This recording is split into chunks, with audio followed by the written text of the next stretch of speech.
The government targets to complete the COVID-19 vaccination of minors before the year ends, as it warns local officials against vaccine wastage and failing to convince people to get their shots.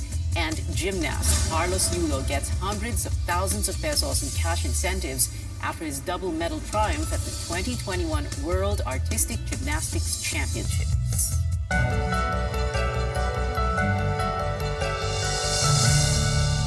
Amid the backlash it's getting, the Environment Department is bent on keeping the Manila Baywalk Dolomite Beach open, but with new restrictions. The city government of Manila slams the decision to open the artificial beach, urging government to hold officials accountable for violating COVID-19 protocols. Our senior correspondent David Santos reports.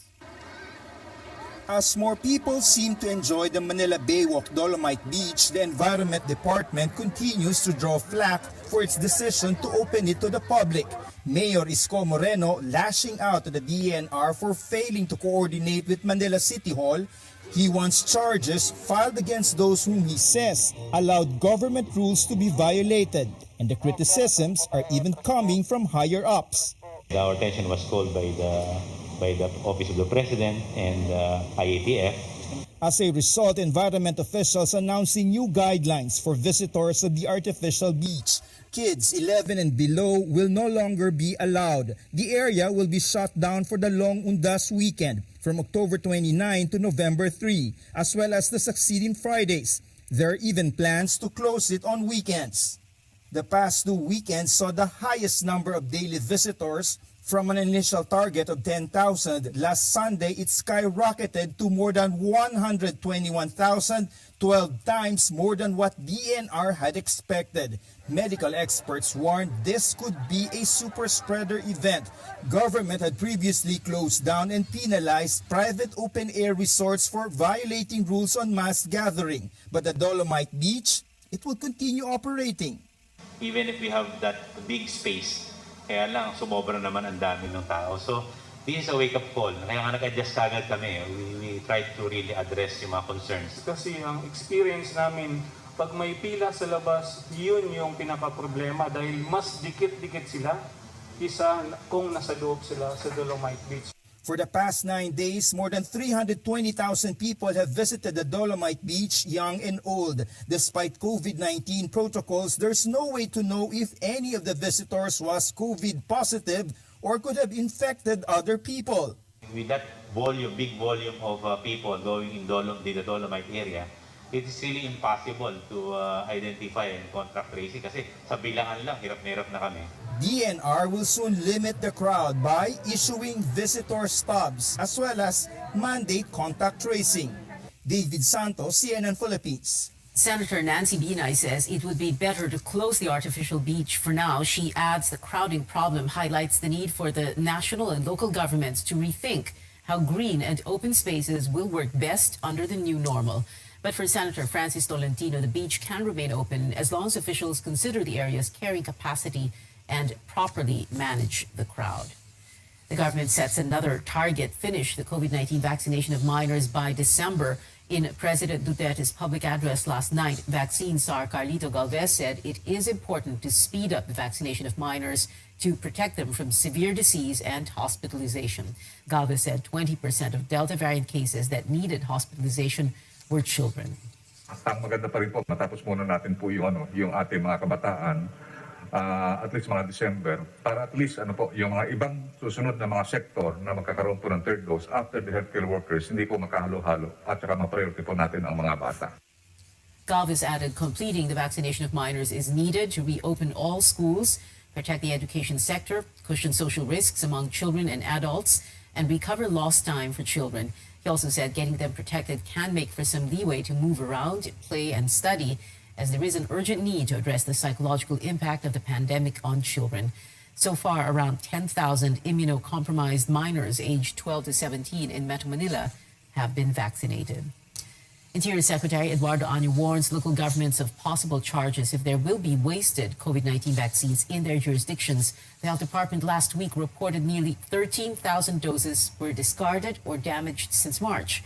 Most common reasons: inappropriate storage conditions. The agency says there were also incidents of fire in storage facilities. Some vials accidentally dropped. A number of vials had no labels, while others were considered spoiled after particles inside them were discovered. President Duterte also appealed to local governments to come up with the most systematic way to convince people to get inoculated. He reminded local leaders they can be punished for failing to perform their duty. Here's the president in his own words. Either you follow us or you have to answer to Secretary Anyo ng DILG. Siya yung nagsusupervise sa local government. Ang mangyari niyan, talagang makakaroon ka ng kaso. And bear in mind that alam mo ang kaso, even administratively, you can be dismissed. Based on DOH data, over half of the cases of wastage were recorded here in Metro Manila.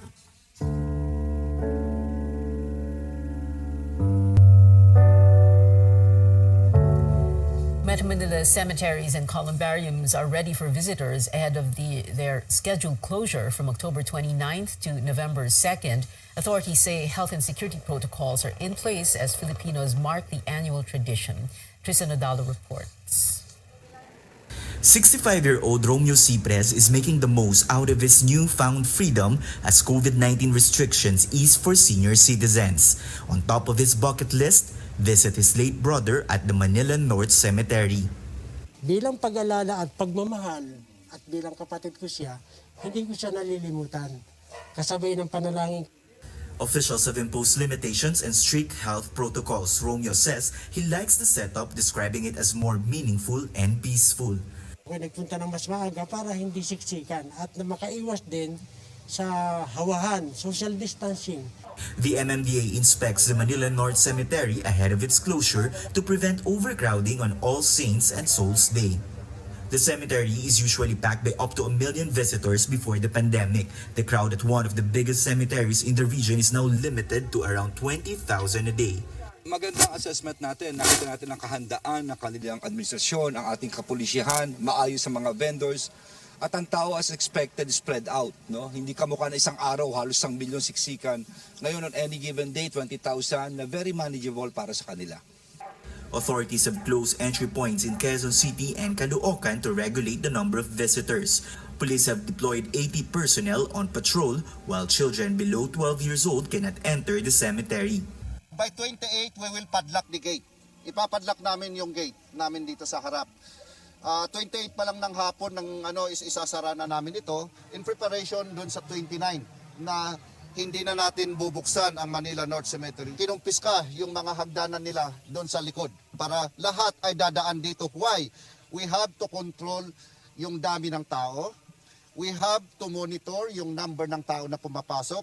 Authorities also inspect the columbarium in Mandaluyong City, home to around 8,000 cremains. But instead of on-site visit, families are allowed to bring home the urn for at least a week. This has been the practice of Mona Ray's family. Unang-una, siyempre, siksikan sa tao, lalo na ngayon na may COVID, para makaiwas na rin yung pamilya sa sakit. At the same time, makasama namin yung mahal namin sa buhay, sa bahay lang. Filipinos find ways in remembering their departed loved ones amid the restrictions and limitations brought by the COVID-19 pandemic, whether by visiting cemeteries physically or virtually, or by taking home the urn bearing the remains of their loved ones. The tradition of paying respects to their dearly departed lives on. Tristan Odalo, CNN Philippines. A major transport hub is also gearing up for the influx of travelers heading out of Metro Manila for Undas. Our Rex Umito joins us from the Parañaque Integrated Terminal Exchange. Rex, what are we expecting the bulk of passengers? Well, they're expecting that the peak or the bulk of the passengers will go here by Thursday to Sunday. And these are travelers between Metro Manila and the provinces. Officials are saying that travel volume have tripled since Metro Manila eased to a COVID-19 alert level 3.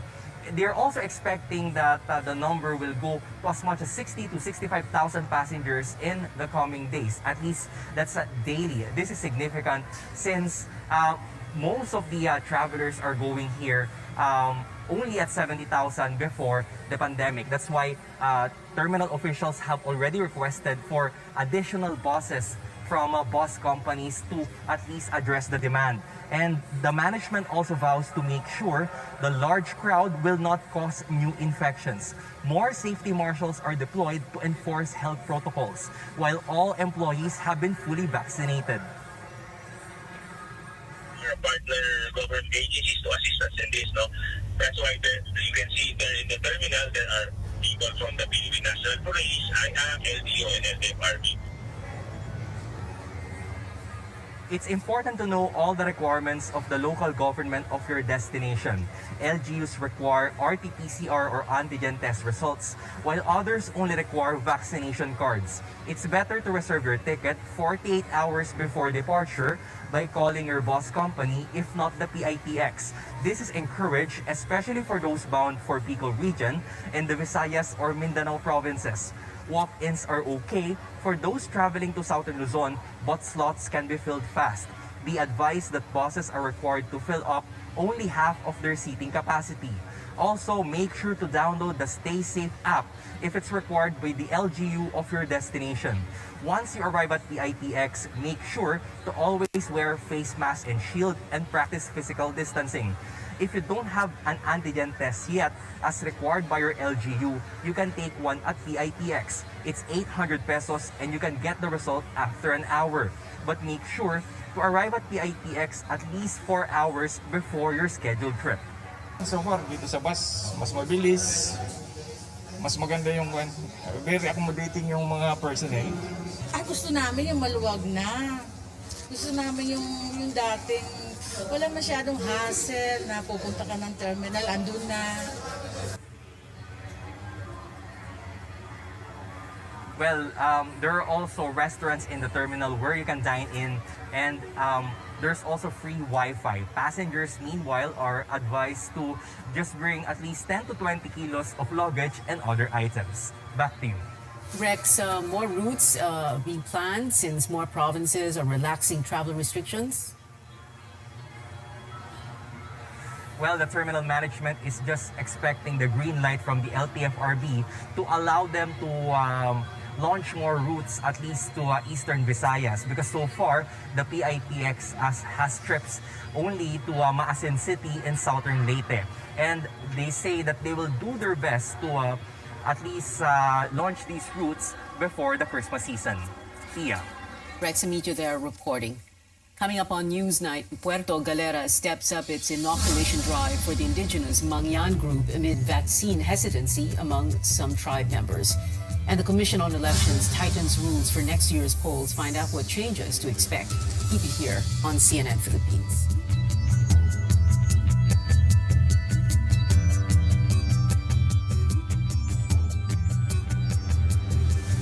Love is all.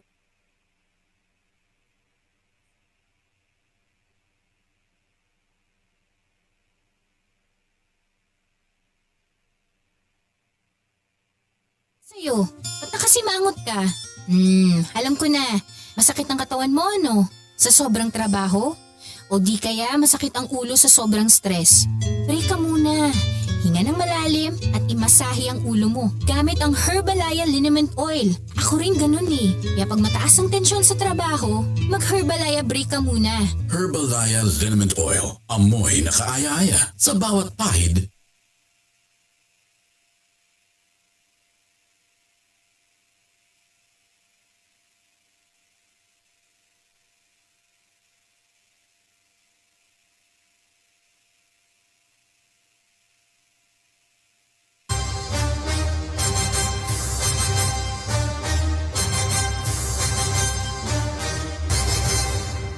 Welcome back to CNN Philippines. A faction in the ruling PDP Laban party maintains Senator Bato de la Rosa is still its presidential bet for the 2022 elections, with Senator Bongo as his running mate. De la Rosa met with Davao City Mayor and presidential daughter Sara Duterte yesterday to convince her to run for president, supposedly to continue her father's brand of leadership. But the faction led by Energy Secretary Alfonso Cusi says the senator arranged the meeting in his personal capacity.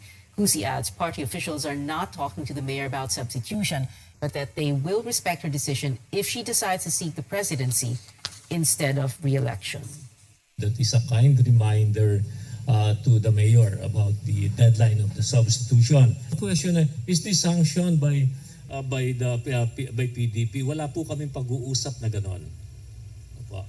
So as I've said, si Senator Bato went there on his personal capacity. The same PDP Laban faction signed an alliance agreement with a newly registered political party. The Reform Party says it was recognized by the Commission on Elections last October 12 and claims to have some 80,000 members and around 500 local candidates nationwide. For now, the Reform Party says it is endorsing the candidacy of Go and is still in the process of selecting a presidential bid. Expect a vastly different experience for the 2022 polls. The Commission on Elections is tightening rules for campaigning and voting to prevent events from becoming COVID-19 super spreaders. COMELEC spokesman James Jimenez says temperature checks will be strictly enforced at the gates of voting centers on May 9th. Voters will no longer fill up health declaration forms at the entrance to prevent crowding. A poll watchdog also wants stricter rules imposed nationwide on May 9th. I guess a lot of people will be in for some scrambling in terms of modifying how they conduct their campaigns, because there will be some major changes. I don't want to speak out of turn, so we'll wait for that to come out, hopefully before the end of the month.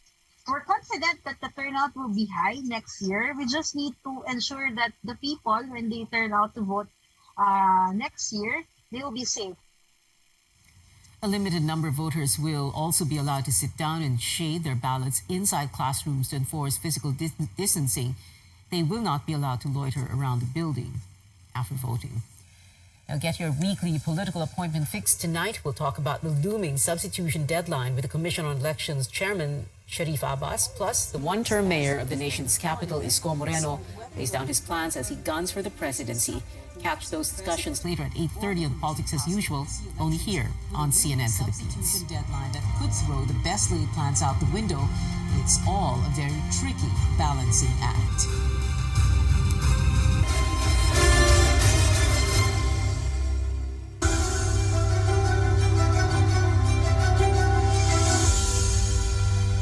We take you to Puerto Galera. The town is reopening its doors to tourists beginning tomorrow as part of its preparations. The local government is ramping up the vaccination of its population. Authorities visited a community of indigenous people to educate and vaccinate those who are from the eligible group. Our George Quiles tells us more. Some residents of Sitio Talipanan in Puerto Galera patiently waited even under the rain for the arrival of the life-saving COVID-19 vaccine. Among them is 40-year-old Aquino Anilao, a member of the indigenous Mangyan group. Salamat at may bakunahan. Mababakunahan na din po ako. Ngayon po, di nararamdaman mo? Wala po. Kahit turukan uli. Anilao knows that getting vaccinated is a way to somehow bring back a sense of normalcy to their lives. But not everyone is fully convinced. Like Narda Panfilo. Magpapaturok din naman po. Kaya lang sa ngayon, parang hindi pa. Siyempre kailangan din po na. Kailangan din po naman ang pag-isipan.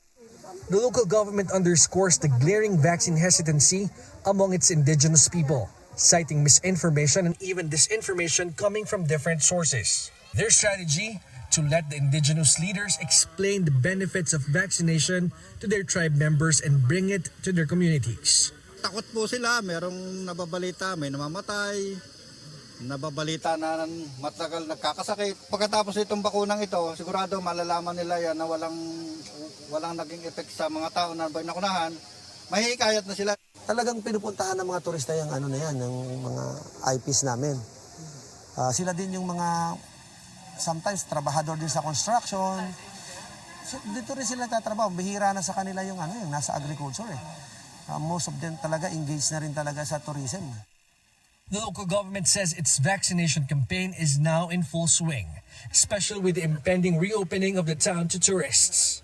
As of now, around 62% of Puerto Galera's eligible population has received at least a single dose of COVID-19 vaccine, with 98% of the economic frontliners, those who will welcome visitors in establishments and tourist spots, already vaccinated. In that aspect, ready na po kami. Yung mga amin namang mga beautiful beaches namin dito at mga tourism destination, matagal na po naming hinanda yan. With more vaccines arriving, the local government of Puerto Galera is hoping that the tourism industry will regain momentum so that it will help the local economy to bounce back. From Puerto Galera in Mindoro, George Cahiles, CNN Philippines. More tourist destinations are easing travel restrictions. Baguio City is no longer requiring RT-PCR tests for fully vaccinated adults. The same rule also carried out in Cebu City. Boracay also scrapped the RT-PCR test requirement, but only for fully vaccinated tourists from Panay Island and Guimaras. News overseas now. Oil prices rallied to another fresh high, reaching over $85 per barrel for the first time in 7 years. U.S. oil increased by 1.2% on Monday, the highest intraday trade above $85 since October 2014. The spike in prices has intensified for more than 2 months now because of tight supply, triggering a global energy crisis. Prices jumped by 13% from last month alone, now 120% higher compared to last year. The increase fuels inflationary pressures that cast worries among businesses and consumers as prices of basic goods may soar in the coming months.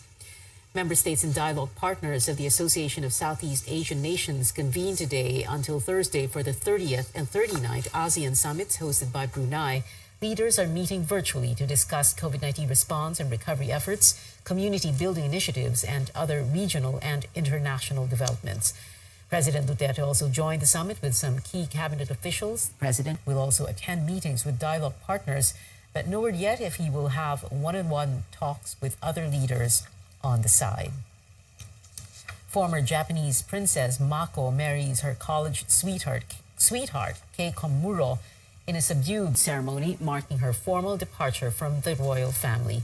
The couple apologized for any trouble their union might have caused in a press event. They were engaged in 2018, but the wedding was pushed back after tabloid frenzy over a money scandal involving Komuro's mother.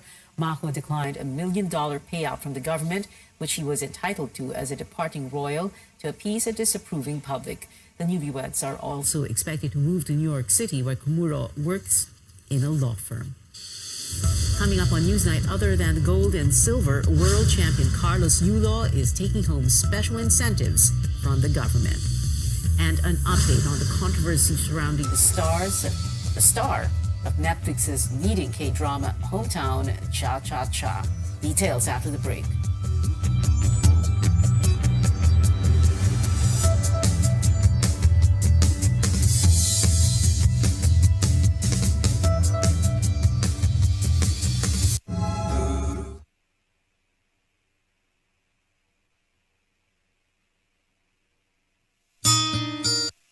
Anyari sa'yo? Ba't kasi mangot ka?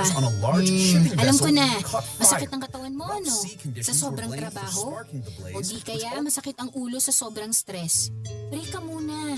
Hinga ng malalim at imasahe ang ulo mo gamit ang Herbalaya Liniment Oil. Ako rin ganun eh. Kaya pag mataas ang tensyon sa trabaho, mag-Herbalaya break ka muna. Herbalaya Liniment Oil. Amoy na kaaya-aya sa bawat pahid.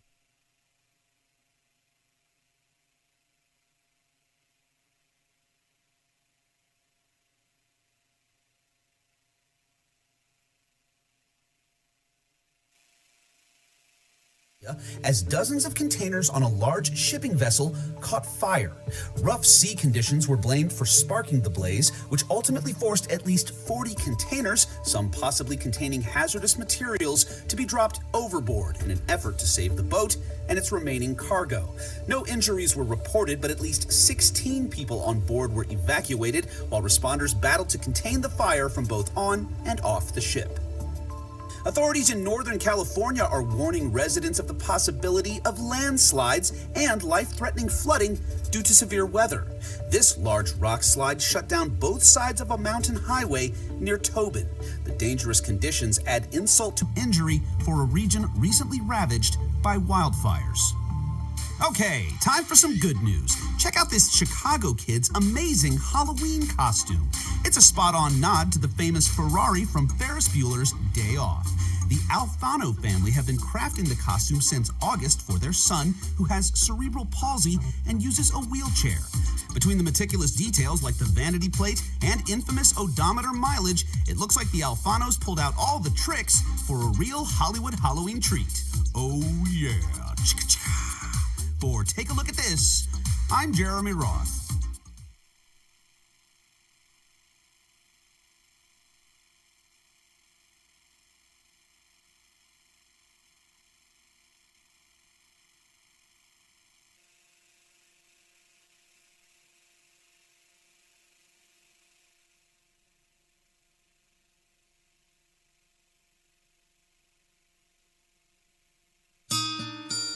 O, anyari sa'yo?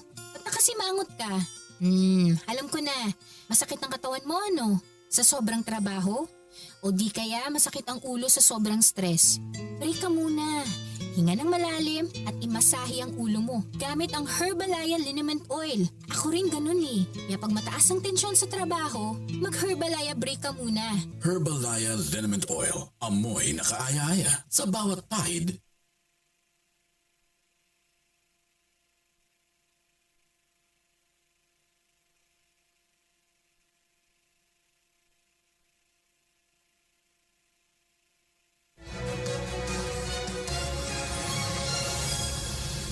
Welcome back. A hefty cash prize awaits Carlos Yulo following his double medal haul at the World Artistic Gymnastics Championships in Japan.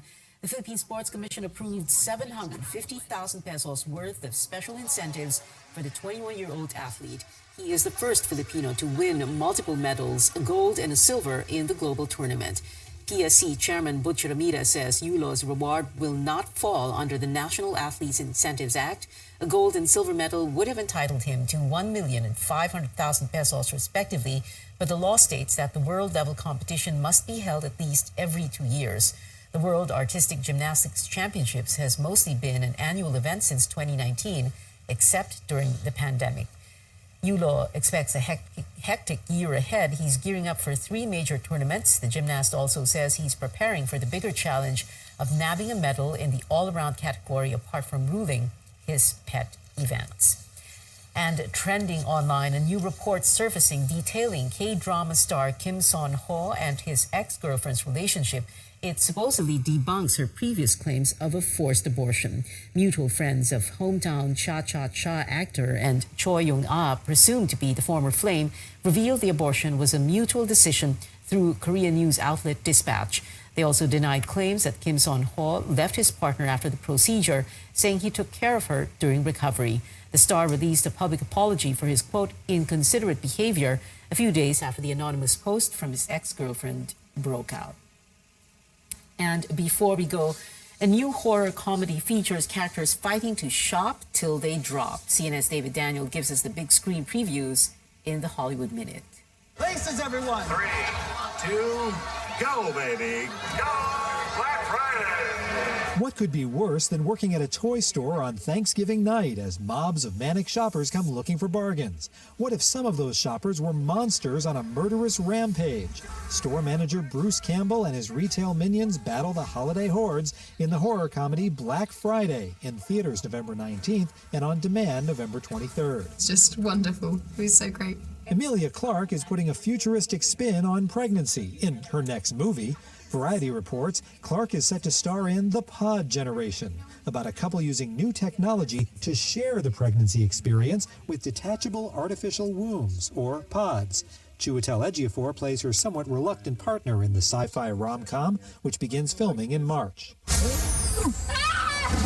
Clifford, how did this happen? Some movies have preview screenings the night before the official release day, but what if it's a movie for kids who can't stay up that late?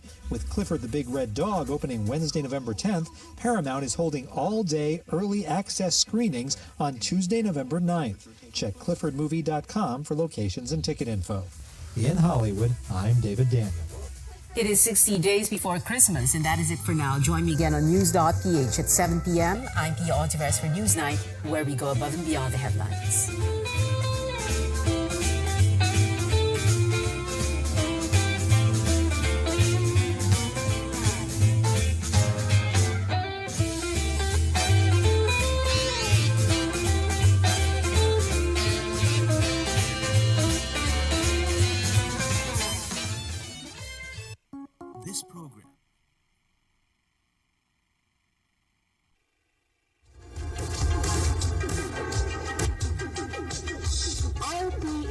Radio Philippines Network Incorporated, DXPO. 13 sa Sindang Uso sa Bayan sa inyong radyo. RPN DXKO, ang Radyo Ronda dili sa Nagbayan sa Cagayan de Oro. Sibiyahan na may galaon sa katawan, andang na serbisyo sa tanan. Ang RPN DXKO Radyo Ronda sakop sa KBP, kapisanan ng mga broadcaster ng Pilipinas.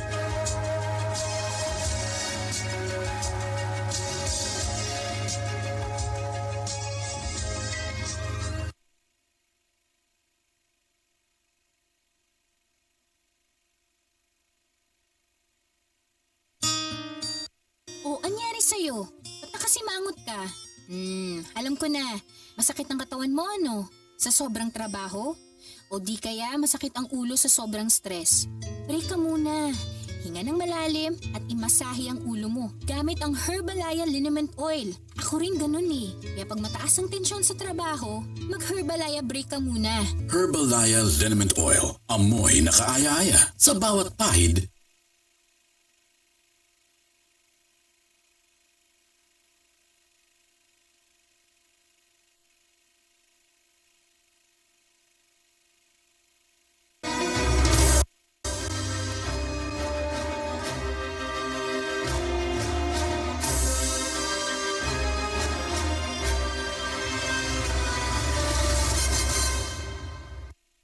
In a surprise move, presidential aspirant Senator Manny Pacquiao showed up on the first day of the COC filing last Friday with Buhay Party List Representative Lito Atienza as his running mate.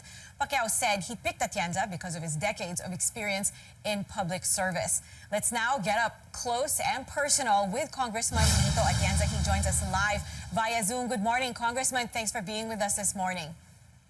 Buhay, gandang umaga. Priya. Congressman, going back to last Friday, many see this as an unprecedented move. You running for vice president with Manny Pacquiao. Was this always the plan or was it a sudden decision? Can you take us through the process that made you decide to run? Actually, we've known each other for, 2 decades, no? I've worked very closely with Manny Pacquiao in his boxing career. And somehow, alam naman niya ang trabaho ko sa gobyerno all this time. So, nung finally, after searching for a vice president na marami galing sa aking rekomendasyon, ay sabi niya sa akin, alam mo, Congressman, kung talagang gusto mo akong tulungan mo ako ngayon sa kampanya, tapos tulungan mo ako sa administrasyon. You have a wealth of experiences. Sa lahat ng branch of government, nakasali ka na. From the cabinet to the lowly clerk job at the City Hall of Manila, at 9 years record-breaking mayor, 6 years vice mayor, 9 years congressman. Tulungan mo ko. Yung experience mo will fill in yung kakulangan ko. And for a man to be admitting that kailangan ka, believe me, hindi ako nakatanggi. The call of duty to me is always primary. And from the beginning of my political career, basta merong matutulong sa ating bansa, ginagawa ko. We fought the Marcos regime against all odds. Pati ang aking sariling pamilya at ang aking ama ay pinanalahan na ko, wala kang panalo, dadayain ka. Sigurado here, KBL will not allow itself to be defeated. Because that I don't dream of beating the KBL or the Marcoses. I just feel I have to talk to the people and explain to them the evils of martial law and the abuses of this government and why we should liberate ourselves from them. Sabi ng tatay ko, kung yan ang intention mo, then I give you my blessings. But be prepared, be cheated, because you have no chance of winning. Yun ang mo nangyari, Ria. Nakapagsalita ako sa mga 250 public gatherings. I explained to the people my cause and the reason why I was running for the Batas ng Pambansa. And on top of that, nanalo kami. So, I did my best. Sabi ko nga, ito regalo ng Panginoon and I will do my best to reflect the people and sentiments of our people in the halls of Congressman, regular batas at pambansa. Congressman, Today, what can people I'm called upon expect again, from a and Pacquiao-Atienza tandem? This particular pairing, you and Manny Pacquiao, what can people expect from that? And in your view, what makes you dynamic? I know Manny Pacquiao. I know his heart. I know his dreams. I know his character, his intention. He's full of fight and courage and patriotism. Yung kanyang pagnanais na finally gumawa ng paraan upang maangat sa kahirapan ng ating mga kababayan ay isang pagnanais na matagal ko na rin pinananaginipan. Ang isang bansang katulad natin at quoting Manny Pacquiao, merong biyaya ang bawat Pilipino. Magaling tayo sa iba. Look what I have done. I've shown to the whole world how great the Filipino is in the field of boxing. 8 division champion. 8 division from 112 pounds to 147. That's practically impossible. Pero ginawa ni Manny Pacquiao yan. And he wants to inspire our people and unite our people into action na kaya nating paunlarin ang ating sarili sapagkat unang-una binigyan tayo ng Panginoon ng mayaman na kalikasan. Very wealthy natural resources we have. Pero hindi nagagamit para sa kapakanan ng mamamayan. Nawawala ang pera sa corruption. Kaya sabi niya, I intend to correct all of this and we will provide the Filipinos a better life. Yung ganyang klaseng programa talaga appeals to me. I've been trying to do that from day one of my public office. That's right. It is not an easy task at all. No one has been able to completely stamp out corruption in the country. And we'll get to that. But let's talk about some of the most pressing issues today, Congressman. The Philippines, all of us are weary of the lockdowns due to the pandemic. If you're elected, sir, how would you manage the health crisis differently? Number one, I'd probably abolish all of these bodies who are supposed to be handling the problem, but they're not doing their job. And Manny Pacquiao gets frustrated with all of this. And I see him frustrated with how the government's handling. Tapos, laced by corruption pa. Yung nababalitaan natin mga face shield, face mask, mga PPEs, mga supply na ninanakaw ng mga ilan sa gobyerno. Angers Manny. I can sense his passion to prevent and to stop all of this nonsense and address the problem squarely. Naniniwala siyang ang Pilipino yung may kakayahan na labanan natin itong sakit na ito. But we have to treat it already as a regular problem, endemic disease na kailangan labanan ng bawat mamamayan. Hindi yung gobyerno ang nagdidikta. Sabi nga niya, lockdown ng tao. Why don't we lock down the virus instead? Tama. Congressman, a direct effect, of course, of the pandemic is the economy. The Philippine economy is suffering. What will your strategy for economic recovery be? Meron siya mga idea on how to address the economic condition. Talagang hirap tayo ngayon. Massive capitalization of small and medium industries and then supporting cooperatives. Ito, importante ito. I heard it from him. I will support the cooperatives fully. Yan ang paraan upang ang ekonomiya ng ating bansa ay pabilis na gumalaw. Ang supply ng gobyerno, hindi nadadaan sa mga ahente. Abolisin ko yung DBMPS at yung mga government purchases. I will ask Congress to prepare a law. All supplies of government should be bought from cooperatives. Alam niyo, napakagandang idea niyan. And I have tried that in the city of Manila, it succeeded. I tried it in the Department of Environment, it succeeded. Yung kinikita sa pagbili ng mga goods and supplies and office equipment ay bilhin sa kooperatiba at kung maaari kooperatiba ng mga empleyado, yung kikitain at yung overprice or whatever patong ay pupunta sa empleyado. Kaya natutuwa ako kay Manny. Manny is a genius. Manny is like a sponge. He immediately learns from what he sees, what he reads, what he hears. Mabilis matuto si Manny. Right. Unlike other people who matanda na, walang natututunan. Si Manny is a very, very good learner and I have very high hopes.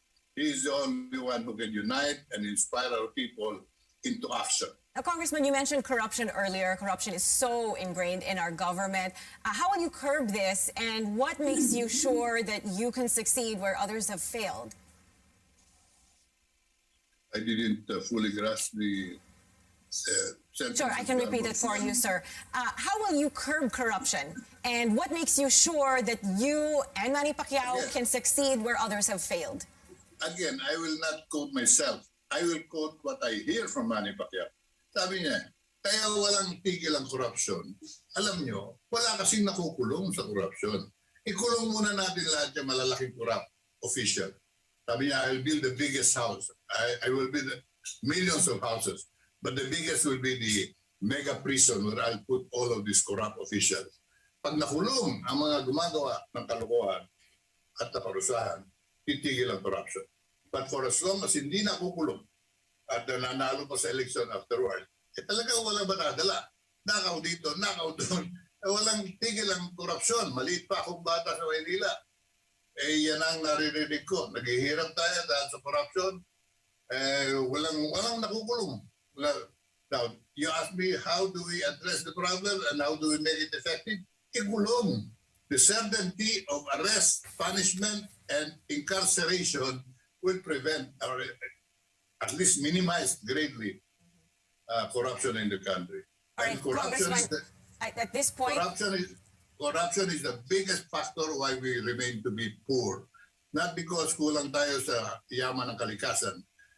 Mayaman tayo sa lupa, iilan lang ang may-ari. Mayaman tayo sa lubat, pinutol lahat ng mga mayayaman. Mayaman tayo sa tubig, pag-aari ng ilan lang. Kaya marami tayong dapat pakinabangan. Ako'y natutuwa. And I am very happy to be with Manny Pacquiao because he reflects all of this. Congressman, we just have a few seconds left, but right now what we'd like to do is ask questions in our lightning round. So ang ibig sabihin nito po, you can only answer the following questions with yes or no. Yes or no at walang explanations needed po, Congressman. Okay, so I hope you're ready. First question, are you in favor of easier public access to the SALN of the President, Vice President, and members of Congress? Yes or no lang po? Yes. Do you support the lifting of foreign ownership limits of the Constitution? Yes or no? I didn't get it. Do you support or favor the lifting of foreign ownership limits in the Constitution? Yes. Pagdating naman po sa death penalty for drug-related crimes, yes or no? No. Are you in favor of the resumption of peace talks with communist rebels? Yes or no? Yes. Should the country be more aggressive in protecting its maritime interests in the West Philippine Sea? Definitely. All right, Congressman, that is all we have time for. Thank you so much for joining us. We do appreciate it, Vice Presidential Aspirant Lito Atienza.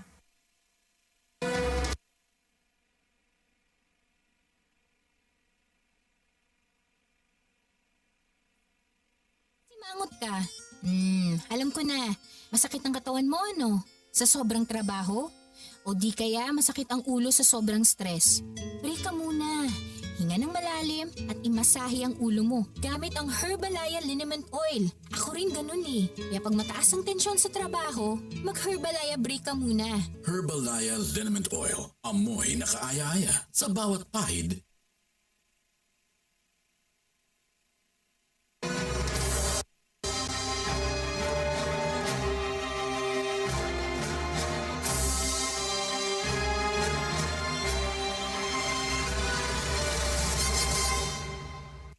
Thank you for watching New Day here on CNN Philippines. The former Quezon City chairman of the Liberal Party, who was also a vice mayoral bet for PDP Laban in 2019, is replacing veteran broadcaster Noli De Castro in presidential aspirant Isko Moreno's senatorial slate. Action Democratico confirms Jopet Sison has joined them and will be running for a seat in the upper chamber.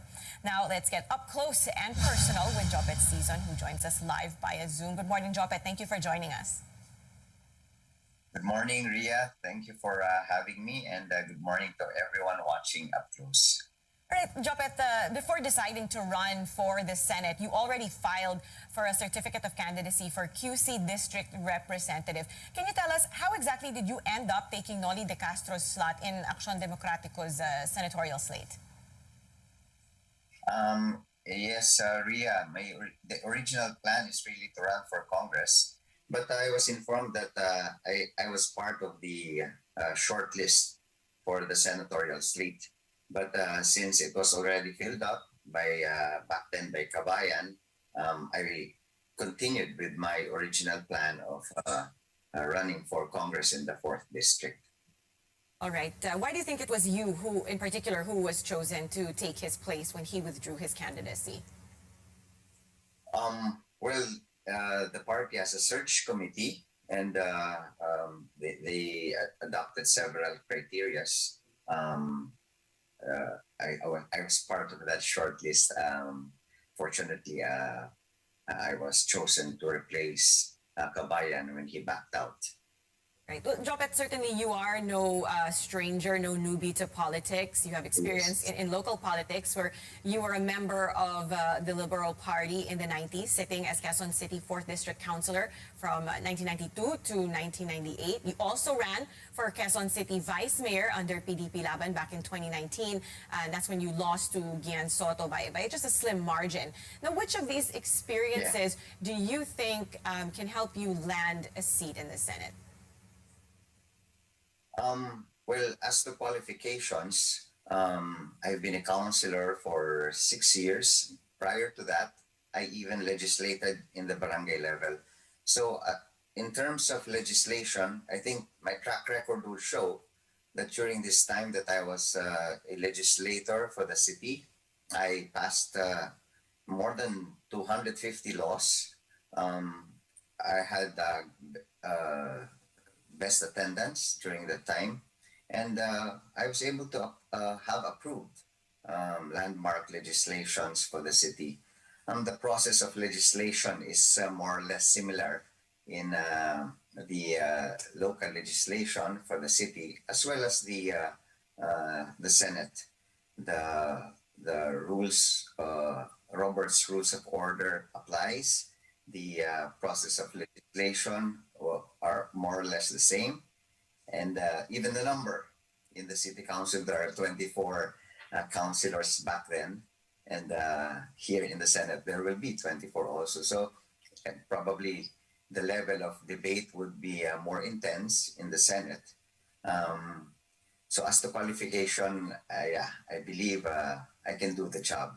As to the winnability, well, yeah, of course, I'm banking on name recognition based on my experience in politics, and also based on the services we have rendered through our program, Ipaglaban Mo.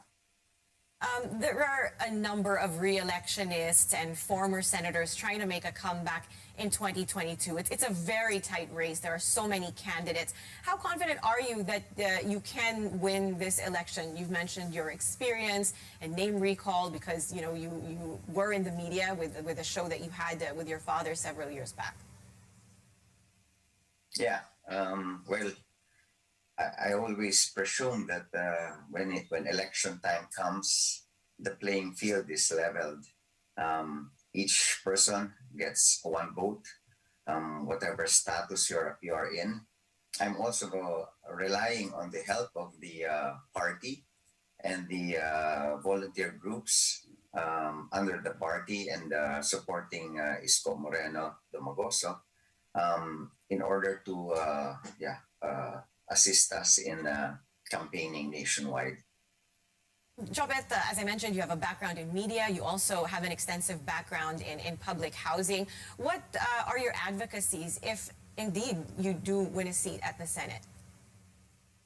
Yeah, we're starting to go around, and as we go around, we do not waste time. We consult, we enter into dialogues so that we can come up with our legislative agenda, and likewise for the for Isko Moreno, his executive agenda. I have my own. I espouse transparency. I espouse housing, of course. That's where I came from, and also devolution, because that is also where I came from. But as we go around, we see the immediate needs. The Mayor Isko is wants to provide field hospitals in the whole country to address the pandemic issue. And just yesterday, we had a dialogue with the farmers. He intends to execute tax cuts on oil prices and tax cuts likewise on electricity. All right. Are there any laws, Jopet, that you think need to be amended? And if ever, what would your priorities be? As to amendments of laws, there would be several degrees.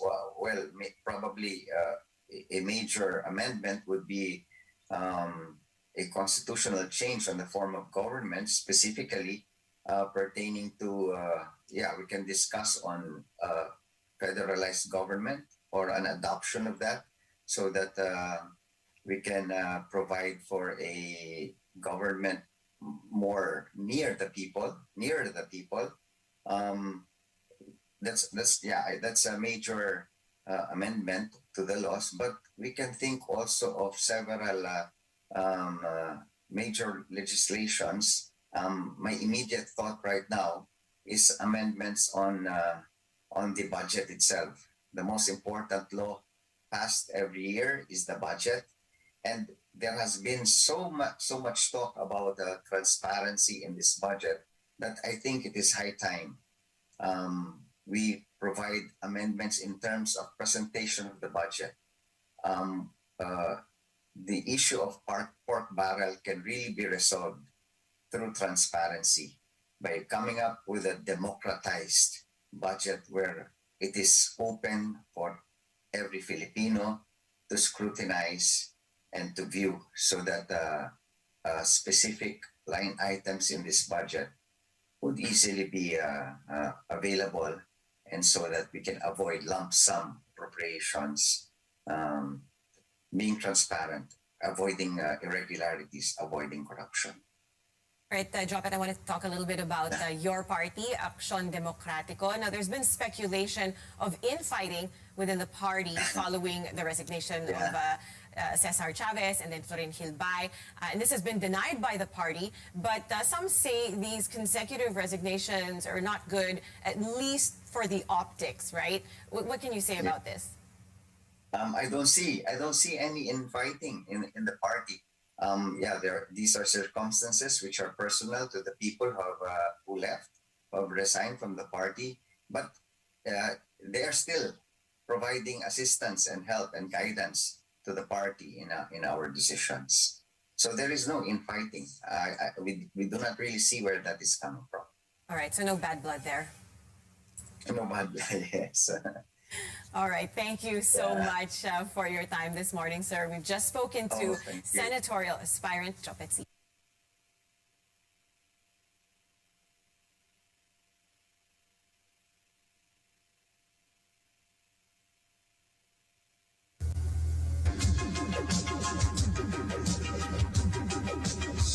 RPN, Radio Philippines Network Incorporated, DXPO. Process sa sindang unsur sa bayan sa inyong radyo. RPN DXKO, ang Radyo Ronda, TV sa Nagbayan sa Cagayan de Oro. Sibiyahan na may galaon sa katawhan, andam na serbisyo sa tanan. Ang RPN DXKO Radyo Ronda, sakop sa KBP, kapisanan ng mga broadcaster ng Pilipinas.